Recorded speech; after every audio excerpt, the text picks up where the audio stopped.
In Jurassic Park, we are introduced to the chief geneticist of InGen, who recreated all of the living attractions inside of the theme park and helped John Hammond turn his dream into a reality. Wu was responsible for all genetic recreation of extinct animals while working for InGen, and as a result was a very high-ranking employee for the multi-billionaire.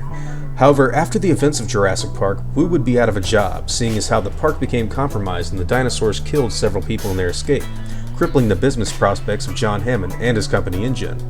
Hammond would attempt to turn the company around and reformat it with full dedication going to the protection of Isla Sorna as a wildlife preserve, and keeping the animals away from the general public so as no more blood would be metaphorically on his hands. However, after his death, the company was acquired by Simon Masrani, who promised John that he would make his idea for a theme park with living dinosaurs work, and enlisted the help of Henry Wu to accomplish this goal.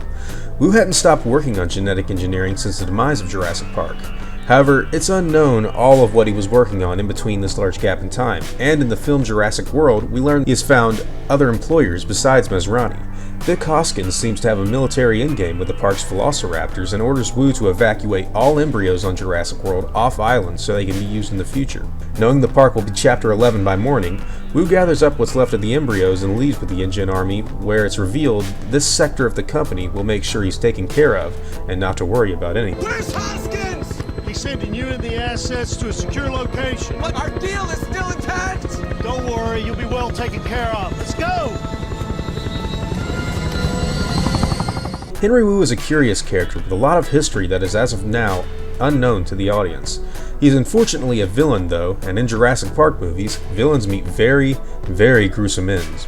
Even though Henry Wu has managed to evade death twice now in the Jurassic Park series, I'm going to put my money on the character dying in the next film due out in 2018. For anyone who's read the novel Jurassic Park, they know his demise is one of the more visually uneasy kills in the franchise and one alluded to in the first film.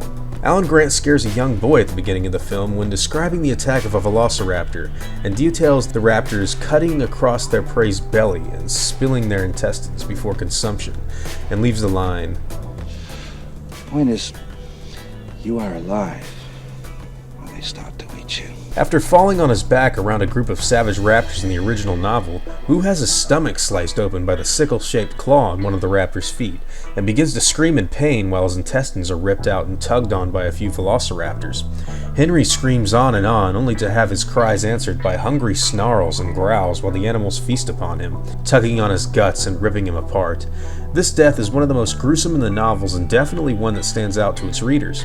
If Henry Wu is indeed going to continue his nefarious ways and attempt to create his own species of dinosaurs and nonchalantly describe the death tolls of the animals as nothing more than collateral, I think it's safe to say he's going to get a pretty nasty end, probably by none other than the velociraptors themselves. Thanks for taking the time to watch my video, guys. It means a lot to me, and if you're interested in seeing more content like this in the future, go ahead and subscribe so you don't miss anything. Let me know what you think will happen to Henry Wu in the comments down below, and as always, guys, take it easy.